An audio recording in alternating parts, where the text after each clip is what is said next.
Great. Hello, everybody. Known to you. Just making sure everybody's logging on, and then we'll get going in a minute. The format today is that each of the four panelists will be talking for 3 or 4 minutes about their business to you, and then I'll be posing the question, what is their vision for Iraq, particularly from their perspective. And then finally, we're going to try something a little bit innovative, a little bit experimental. We're going to try breakout rooms at the end, where you have the option to log on to the particular breakout room that one of the members is in. So you can directly say hello to them, you can directly prospect for business, whatever it is, or you can give them business, whatever is in your mind, or just agree to meet. So we're going to try that at the end of the session. So without more ado, I'd like to introduce the panelists today. We have Khalil Al-Salam from Majal. We have Alex Watts from G4S. We have Douglas Way from Almaseer Insurance. And we have Tim Fisher from Stirling Education. And I'd first like to invite Alex Watts to talk to us for a few minutes about what Alex is doing in Iraq and the work for G4S. Alex, over to you. Thank you, Ashley. Good afternoon, everybody. Alex Watts, as I've just been introduced, I work for G4S Secure Solutions in Iraq, which is a part of a company as part of a group called G4S Risk Management, which in itself is a group as part of G4S Corporate, which is a global organization. I've got one slide to go through. It's quite a busy slide, but I've got one slide nonetheless. So I'll share that with you now, and I'll very, very quickly spin around what we do.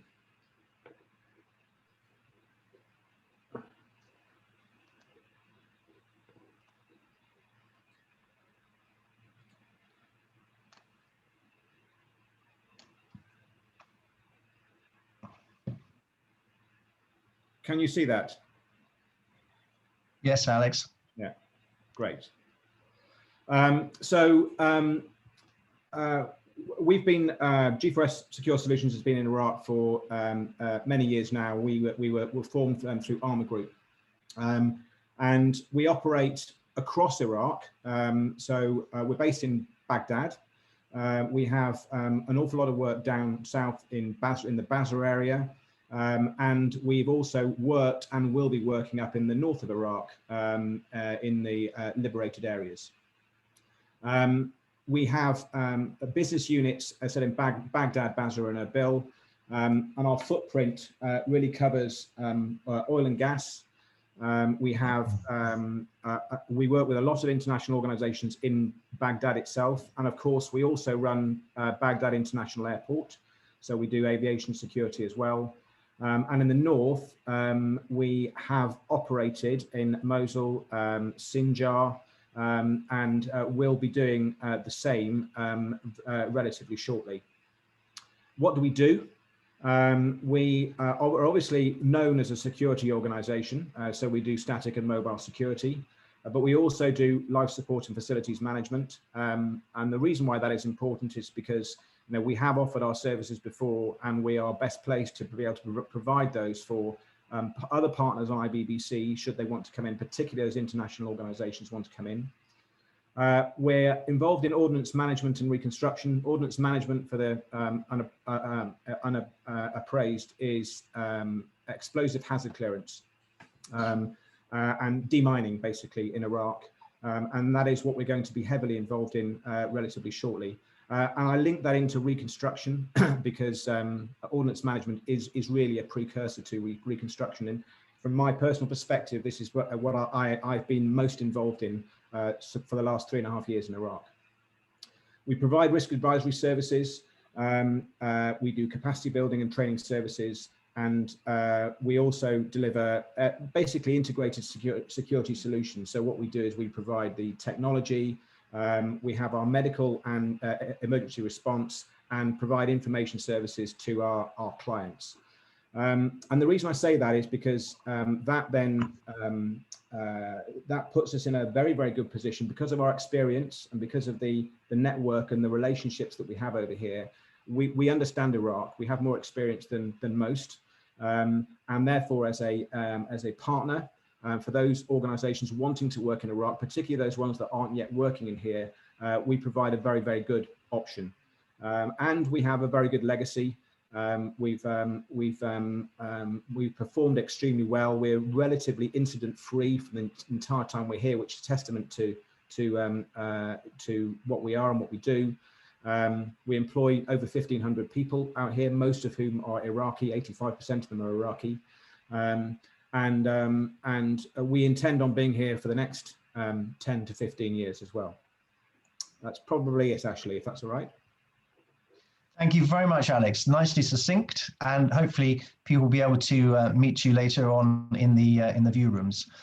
If I could now turn to Khalil Al-Salam, who is from Majal, and Khalil, I think you may have a presentation you want to share us as well. Over to you.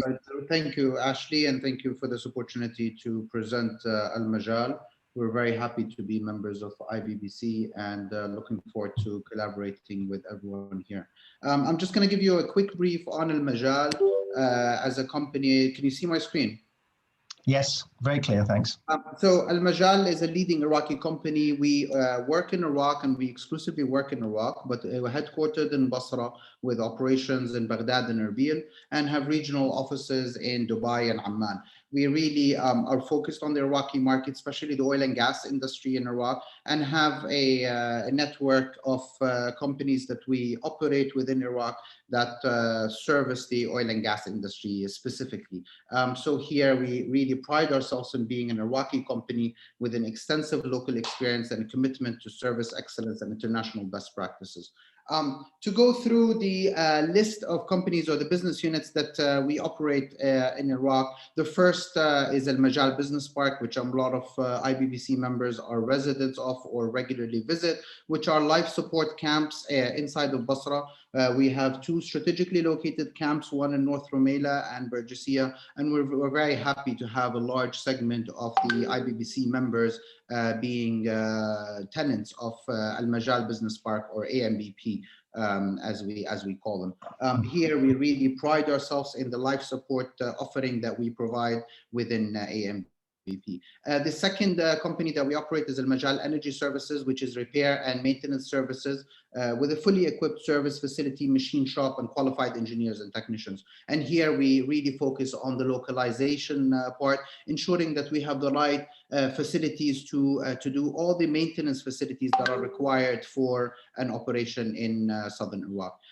The third one was Majal Technical Services, which is an oil field product services. Again, it is part of the Majal Energy Services. And here we provide equipment and tools for leasing or purchasing for the different oil field equipment services that are required within Basra specifically. The fourth business unit is Majal Logistics Services, which is a comprehensive solution that provides a whole range of logistical solutions in Iraq, primarily the sourcing and warehousing of the different items that are required from the oil services industry and oil and gas industry, in providing the non-armored vehicles, the transportation of personnel and goods within Iraq, in addition to the warehousing requirements that are there. The fourth unit is Majal Human Resources, which is an HR solution company. We provide a full end-to-end recruitment services and payroll management solution to facilitate the client operation within Iraq and ensure that the right manning requirements are available to the clients operating within the oil and gas industry in Iraq. And the sixth business unit is Majal Training Center, which is a fully equipped facility with a comprehensive training solution with a prime focus on the energy sector and other business requirements that are required by the oil and gas industry in Iraq. So really, in summary, as Majal, we really try to focus on ensuring clients that operate within the oil and gas industry and in Iraq can focus on their core competency to ensure that they can focus on what they do best and outsource a lot of their life support, their logistics support, their HR support to a company like Majal that's able to cater to those requirements and ensure that they have a smooth operation in southern Iraq. Thank you very much, Khalil. That was terrific. And now if we could possibly turn to Douglas Way. I think we might have to close down this screen. Thanks, Khalil. Okay, thank you. If we could now turn to Douglas Way from our, I think, unless Sarah Safa is going to be talking about Almaseer Insurance. Over to you, please.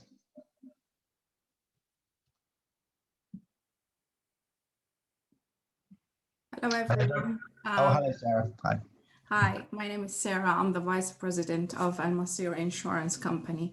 My background is banking, and I moved to insurance in 2012, where we launched Almaseer Insurance Company. Almaseer is licensed by the Ministry of Oil and regulated by the Insurance Iraqi Diwan. We do insurance and reinsurance.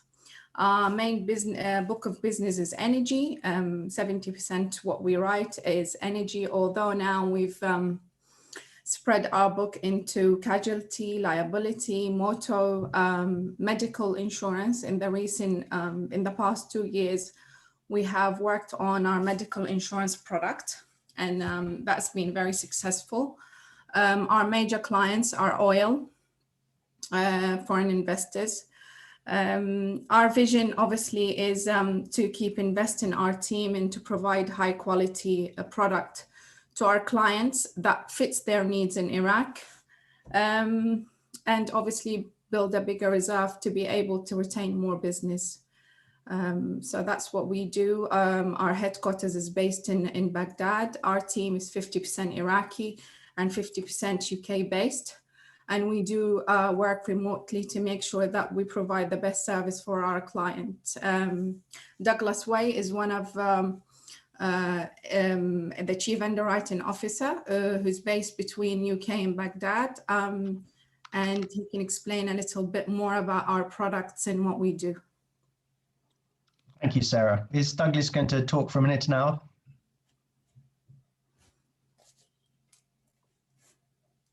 Douglas, are you there? Yeah, I've just unmuted. I had to find the button, sorry. Thank you. Thank you, Douglas. So just to build on from Sarah, my background is insurance. I've been in insurance for way too many years now, nearly 40, predominantly with some of the largest global brokers and insurers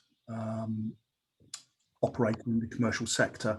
I moved to Almaseer in 2015 to basically help build the commercial sector and to move the company more to a Western approach on how we service clients and how we deal with reinsurance security. It's quite important that as an insurer in Iraq with solvency requirements, et cetera, which are required for our clients, we moved to a full international accounting standard, IFRS, and audited by a UK company. Pretty relevant at the moment with a lot of the devaluation that's going in. It could affect the solvency of insurers quite dramatically, actually, with the level of capital that's involved. As Sarah said, the products we offer several products. We do a large book of domestic business, which is I would call it your normal day-to-day working coverages, which range from fleet insurance through to employers' liability, workers' compensation, personal accident, and as Sarah said, medical, which, although a new product to us, is something I've been involved with for many, many years. We also assist international companies with either their global programs or local ring fence programs for Iraq. Quite often, Iraq is looked at on a ring fence basis by a lot of global carriers for the various conditions that are here. Everybody who works in Iraq knows what those conditions are. It can be the security, it can be the politics, it can be generally a lot of things. We'll work very closely with either existing insurers and reinsurers or existing international brokers to ensure that their clients have compliant insurance programs where they still get exemplary service. And that's not only just from the underwriting and the day-to-day side, but also on claims handling. Thank you very much there, Douglas. And finally, not least, we're going to come to Tim Fisher, who's the Chief Executive of Stirling Education. Tim, look forward to hearing from you.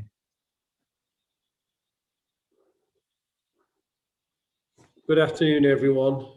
I apologise for the challenge with the light. I'm not, in fact, in a witness protection programme. There's just some sort of issue with the lighting. So I am, my glorious title is General Partner. I'm the investment manager for a private education group, which happens to have a portfolio of schools, which includes Iraq. Globally, we are 57 schools.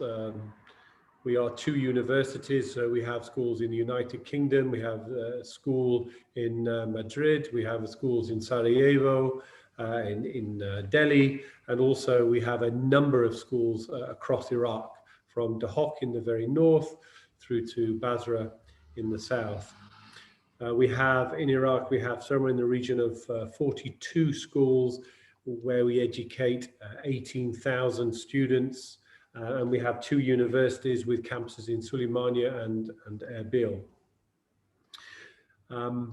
I've been around this the circuit for a while, so some of you will know me, and I'm sure I'm boring you to tears already. But there are 1 or 2 things. The key question that Ashley asked was, what are we expecting from Iraq, and what can we do? And I've turned it on its head, and it's really what we can do for Iraq and also get a financial return, because to be clear, we are a for-profit organization. So at the moment, we are delivering affordable education to schools and to universities. We also have started in the vocational training area, and I would like to be able to expand that, especially down in Basra. And equally, we would like to build out our teacher training and continued professional development, notwithstanding the fact that we have 2,500 teachers and lecturers in Iraq, so we have to, in effect, resupply our own workforce. But because one of the things that we have seen is the, let's say, the need for upskilling of educators in Iraq, and we see a real opportunity there. So that's where our focus will be in the next 2 years. I'm happy to take questions in the breakout. So either people will have my email address. I'm happy to follow up afterwards. If anybody wants any further information, I'd be delighted to help. Thank you, Ashley. Thank you very much, Tim. That was a great initial round, everybody. I'd just like to ask you, each of you in turn, what your vision for Iraq is. I know Tim's already given us a good hint there, and I've turned the question on its back, which was great. But what your vision would be from Iraq, from your perspective. So again, we can start with Khalil. Thank you, Ashley. I think, Iraq has been transforming over the past years, and Iraq has become a much more compliant environment, but also an environment that appreciates quality offering. And Iraq, over the years, over the transition from 2003 to today, has really looked at, has been looking at the real value proposition that companies bring into Iraq, and Iraqis with the real purchasing power that are coming in through the oil and gas sector, but also the traditional Iraqi market, appreciate quality. So so there is a real drive towards that quality element, but also there's a drive towards localization.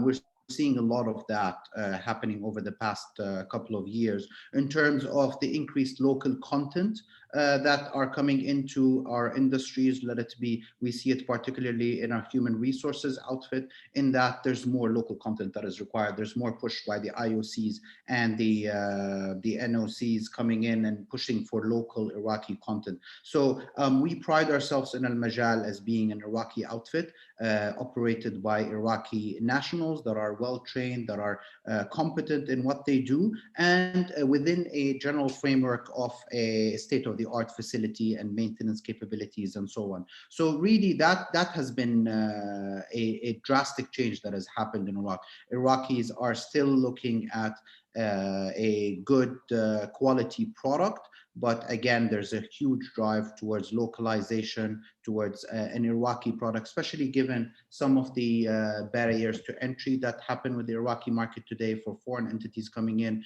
but also some of the protectionist measures that are being enforced by the Iraqi government towards favoring Iraqi players specifically. And that really has been our experience, and our vision going forward is really to provide a complete outsourcing solution to companies that want to operate to Iraq, that bring a core competency, a certain core competency, but really want to concentrate on that core competency, while we, for example, in Majal, provide a comprehensive solution around that core competency in terms of HR solutions, real estate, logistics, maintenance, and so on. So that's really where we think Iraq will be going, where Iraq, it's a 30 million population.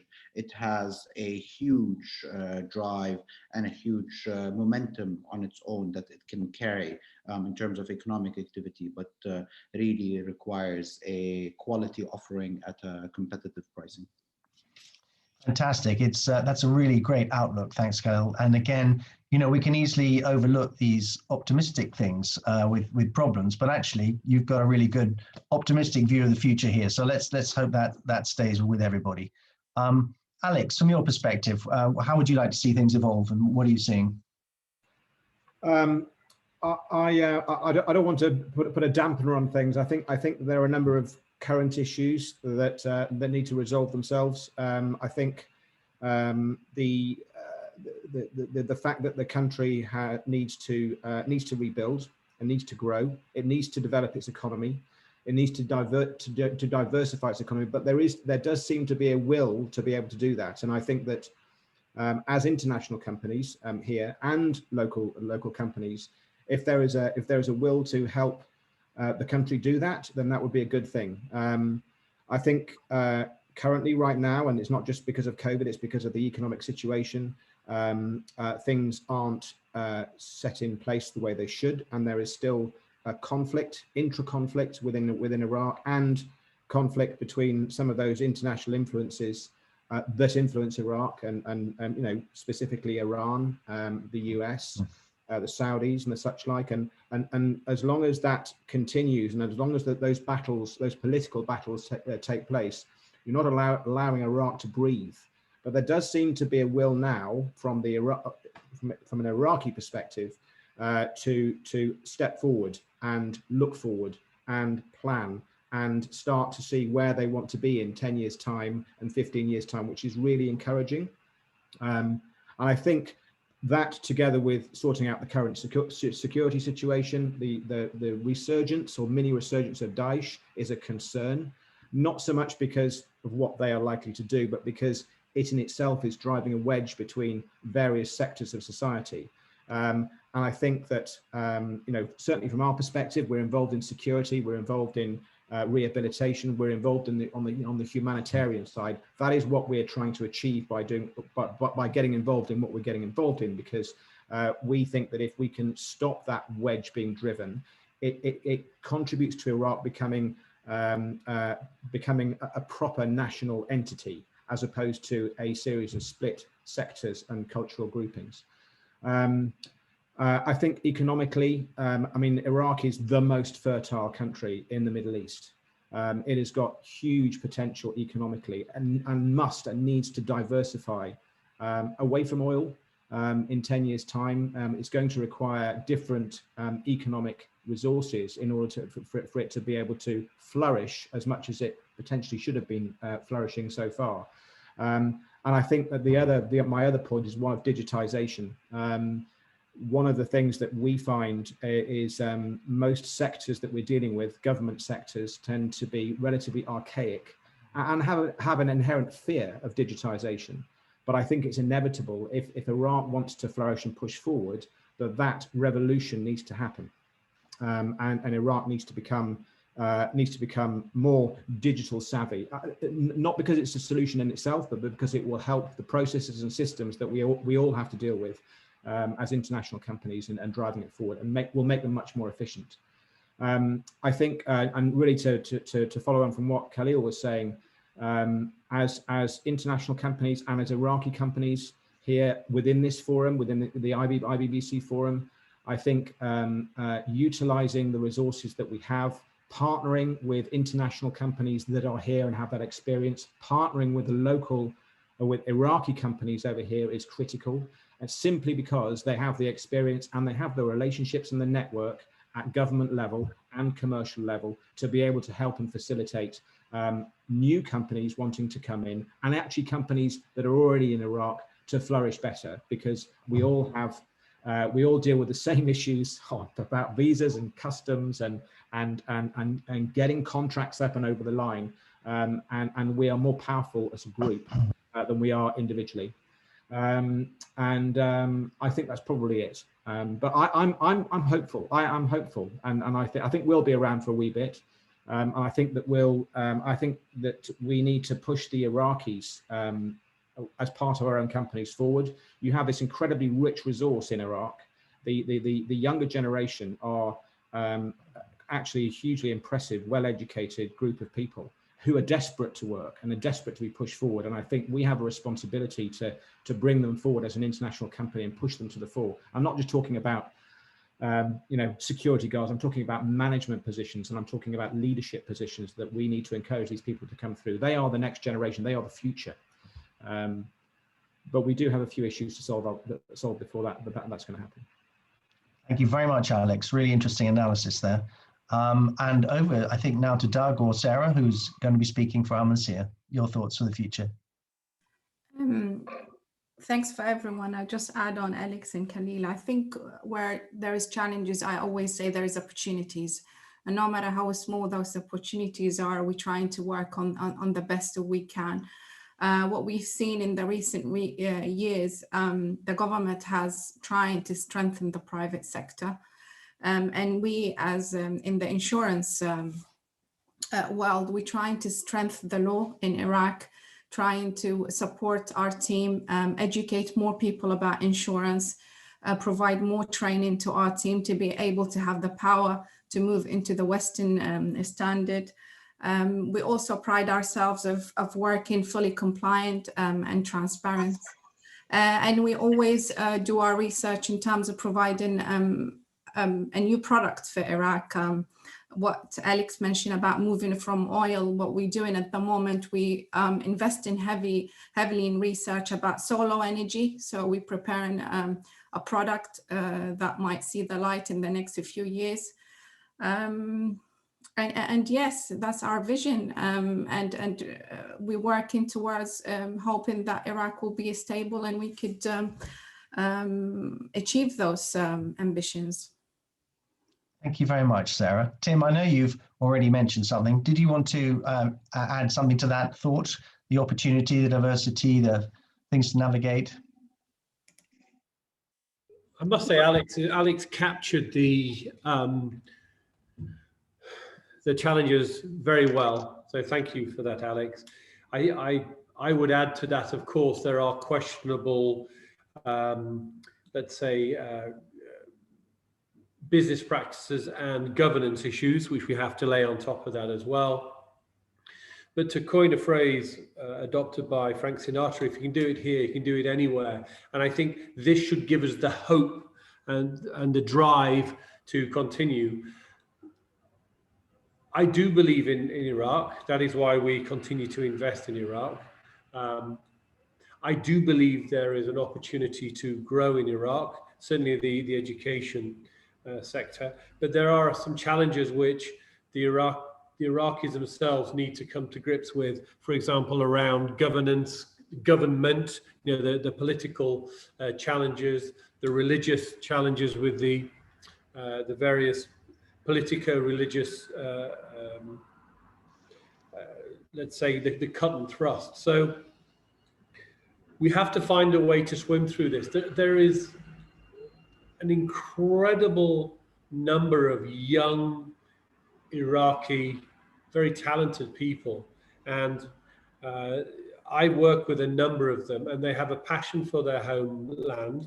They have a passion to personally improve themselves and be the best they can be, and that gives me the hope for the future. And the one thing I will say that Alex reiterated, I would say, is there is a need to diversify away from, and I know we've got colleagues in the oil and gas sector here, but it is a matter of fact that we need to diversify away from the hydrocarbon industries. Simple as that. Thank you very much. We've made good time, thanks to everybody. So I'd like to ask you one more question, and that is, what would you like to ask everybody listening? It could be a business ask, it could be anything, proposition, whatever it is you'd like to ask of people that are listening. Khalil, anything you'd like to ask? I mean, it's the what really is of interest to us is how we can serve the oil and gas industry in a better manner as a service provider in Basra. That is, our core competency in terms of how, as a local Iraqi entity, we can really serve that, whether it is through our facilities or through our different outfits.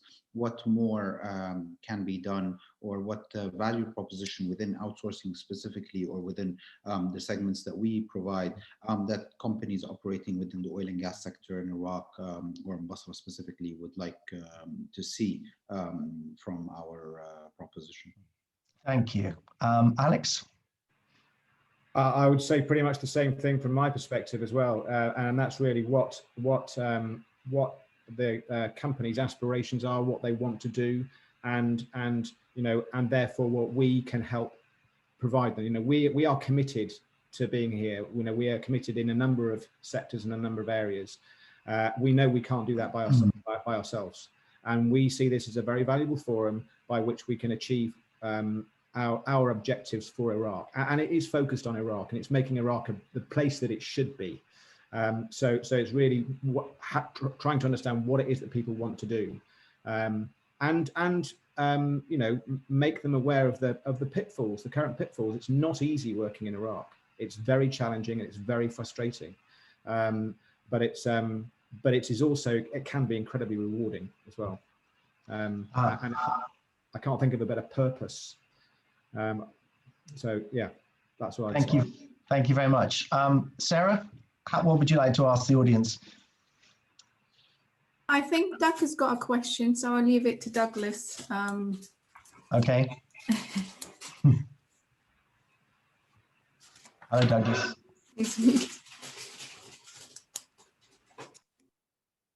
Are you there, Douglas?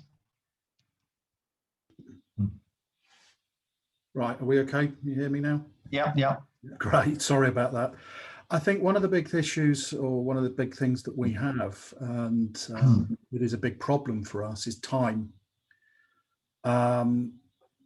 We'll quite often be called in at the very last minute by members and other people, effectively with, we're doing this project effectively, please provide cover for it, we need the answer tonight. And with the best will in the world to get the best out of any insurance industry, anywhere in the world, time is key. Time and information. If you can give time and you can give information, you will get the best result. Now, whether that's from us as an insurance company or from a competitor, that's the key issue for us on that side. And we can work to create solutions that actually do make a difference to sometimes the success or failure of a project, keeping lenders happy and making sure that any assets that are on the ground are actually secure. Financially, obviously, I'll leave Alex to the other bits and pieces, but financially from our side. Thank you. And finally, Tim, anything you'd like to ask the audience or of them? Yeah, I would say, and I do know a lot of the people on this call, and we're all sort of muckers together in this. The one thing that I found really useful has been the IBBC itself. So without wanting to put further work on people like Richard Cotton and Christoph and dear Ashley here, make sure you do use the resources that are available through the IBBC, and especially the contact book, because I found it particularly useful. So if there is some way that I can encourage people to move forward, it would be to frankly leverage the IBBC platform more. And I've got a reasonable number of contacts as well now. So again, I'm always happy to support people wherever I can. So again, I think the people on this should stick together and be a strong group. Thank you very much indeed. I look forward to the extra help we can give you. I think we've got a question from Hadil Hassan. Hadil, if you could unmute yourself, I hope everyone can take a question or a comment. Would you like to say what you'd like to say, Hadil? Yeah, hi, thank you everyone. I just wanted to confirm what everyone was saying about Iraq and the market there, the challenges. We all understand the challenges, but I can say from my position as a law firm in Iraq, we're expanding every day just to meet the new demands, the client's demands actually, starting from A to Z, from registering, entering the country, establishing new companies and doing business, reviewing new contracts, signing new contracts everywhere. So it's really a big market, potential market, and we're really facing increasement in the legal support our clients need while entering the country. So it's, I was just trying to, or willing to confirm what Hillary Clinton once said back in 2009. She said, at that time, she said, it's too late to enter the Iraqi market. She was pushing the American companies to enter the market. So I think it's really time for everyone to go and work and face those challenges.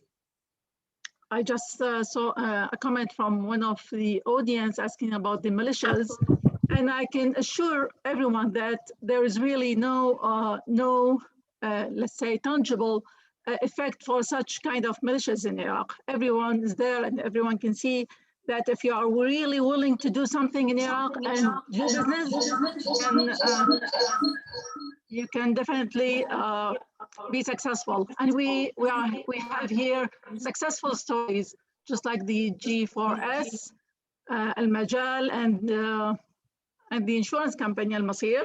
They are doing great, and they are welcomed in with us in the IBBC. Thank you. Thank you very much, Hadil. That's great to hear from you. I'm getting a generally positive feeling from everybody, given that there are things to navigate, but thank you all very much. What we're going to try now is something we haven't tried before, so bear with us in case it goes a bit odd, but each of the panelists, you are able to talk and you'll be put into a room. You can elect which room you want to go into. So you could meet Tim Fisher, you could meet Sarah, you could meet Khalil, you could meet Alex from G4S. So let's see if this works, and we're going to give you the option to go and meet them, to talk to them, to trade numbers, to give them business, give each other business, whatever it is. So can I leave that to you now? If Agni could put the breakout rooms in, that would be great. Thank you. Let's see how it works.